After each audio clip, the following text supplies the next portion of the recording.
Assalamualaikum warahmatullahi wabarakatuh. Segala puji bagi Allah yang telah memberi kita nikmat iman dan Islam. Pada kesempatan ini, mari kita renungkan bersama sebuah ayat luar biasa dari surah Al-Maidah ayat 110, yang mengisahkan nikmat Allah kepada Nabi Isa AS dan ibunya, Maryam. Ayat ini bukan hanya sebuah cerita, tetapi juga pelajaran berharga tentang kekuasaan Allah dan pentingnya keimanan. Semoga hati kita terbuka untuk mengambil hikmah dari pembahasan ini. Pada ayat ini dijelaskan tentang bermacam-macam nikmat yang telah dilimpahkan kepada Nabi Isa dan ibunya, kemudian diungkapkan kembali berbagai kejahatan Bani Israel yang pernah menuduh bahwa berbagai keterangan dan bukti-bukti yang disampaikan Nabi Isa kepada mereka hanyalah sihir semata. Nikmat Allah kepada Maryam, yaitu ibu Nabi Isa, ialah Allah telah menjadikannya sebagai wanita yang suci, terpilih di antara wanita-wanita di dunia ini untuk memperoleh kedudukan yang mulia. Nikmat-nikmat Allah kepada Nabi Isa yang disebutkan dalam ayat ini adalah sebagai berikut. 1. Allah telah memperkuat Nabi Isa dengan Rohul Kudus, yaitu malaikat Jibril.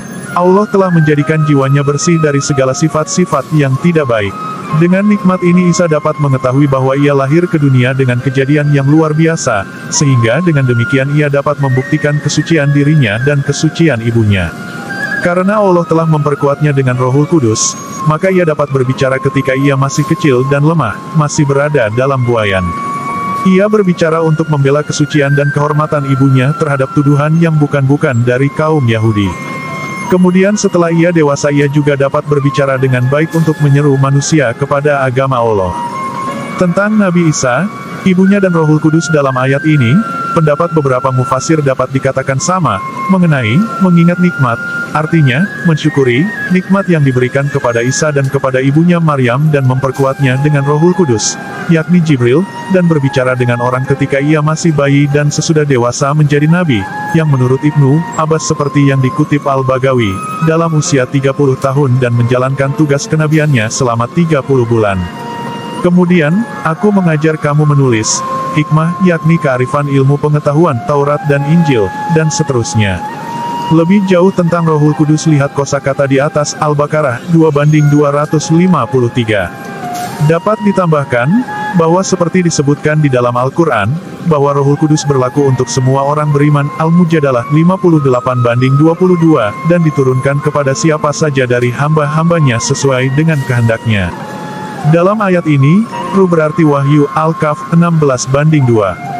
Nabi Isa menyebut dirinya anak Maryam, yang tidak mengenal bapa manusia karena kelahirannya memang suatu mukjizat. Allah telah memberinya nikmat yang besar berupa kekuatan rohani, memperkuatnya dengan Rohul Kudus, dengan mukjizat-mukjizat yang terjadi sekitar dirinya dan ibundanya Maryam, mengenai kelahiran, kehidupan dan kematiannya. 2. Allah telah mengajarkan kepadanya Alkitab, artinya Isa telah dianugerahinya kepandaian menulis dan membaca, sehingga ia dapat mempelajari ilmu pengetahuan yang tertulis. Di samping itu, Allah mengajarkan pula kepadanya Taurat, yaitu kitab suci yang telah diturunkan kepada Nabi Musa. Akhirnya Allah mengajarkan kepadanya Injil, yaitu kitab suci yang diturunkan kepada Nabi Isa sendiri.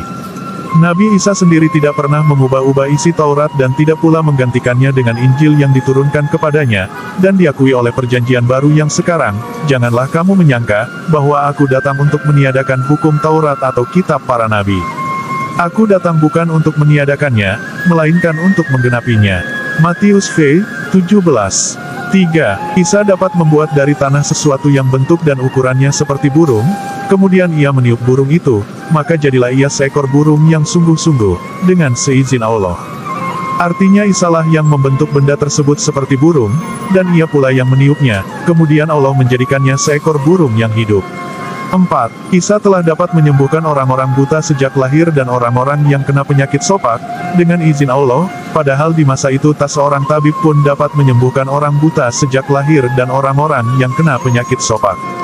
Dalam bahasa Indonesia, kata abras dipadankan dengan kusta dari terjemahan Inggris leprosi, yakni, penyakit menahun yang menyerang kulit dan saraf, yang secara perlahan-lahan menyebabkan kerusakan pada anggota tubuh, lepra, Kamus Besar Bahasa Indonesia, yang dalam bahasa Arab biasa disamakan dengan juzam, bukan abras. Mujam Al-Fat Al-Quran Al-Karim menjelaskan, bahwa abras, adalah warna putih di kulit karena kehilangan zat warna merah pigmen, dan menimbulkan bercak-bercak putih dalam berbagai bentuk. Ini merupakan gejala penyakit kusta. Jadi bukan kusta. Dalam Perjanjian Baru, Matius X, 8, Lukas If, 27 diterjemahkan dengan kusta, sama dengan terjemahan bahasa Inggris.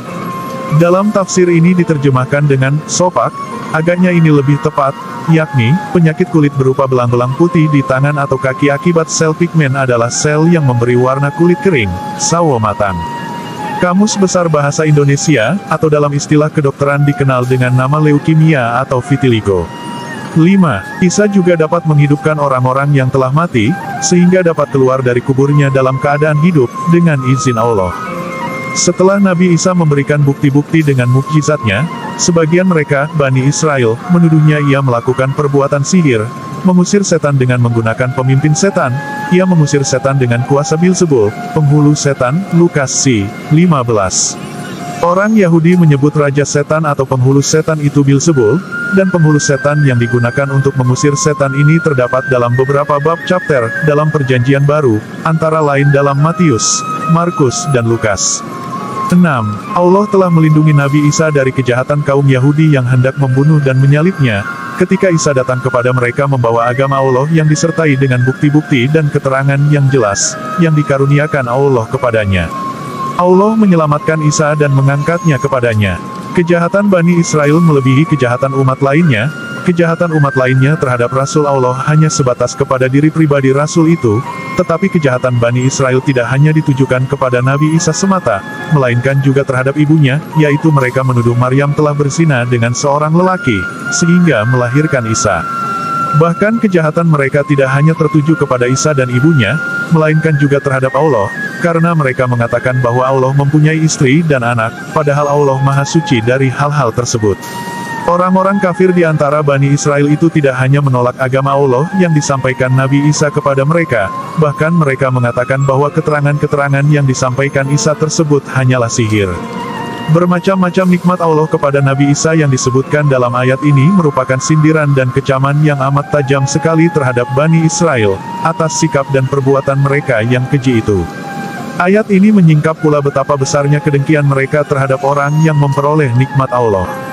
Ucapan mereka bahwa keterangan-keterangan yang disampaikan Nabi Isa kepada mereka adalah sihir yang nyata, merupakan bukti yang kuat tentang sifat-sifat dengki mereka kepada Nabi Isa yang telah dipilih Allah sebagai Nabi dan Rasul-Nya. Demikianlah uraian tentang tafsir surah Al-Maidah ayat 110. Ayat ini mengingatkan kita tentang keagungan Allah dan mukjizat yang diberikan kepada Nabi Isa AS sebagai bukti kenabiannya.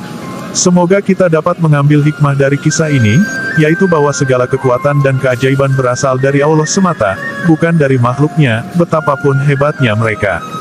Marilah kita terus memperkuat iman, memperbanyak rasa syukur, dan menyadari betapa besar nikmat yang Allah limpahkan dalam hidup kita. Semoga pembahasan ini tidak hanya menjadi ilmu di pikiran, tetapi juga menjadi pengingat yang menggerakkan hati untuk semakin dekat kepada Allah.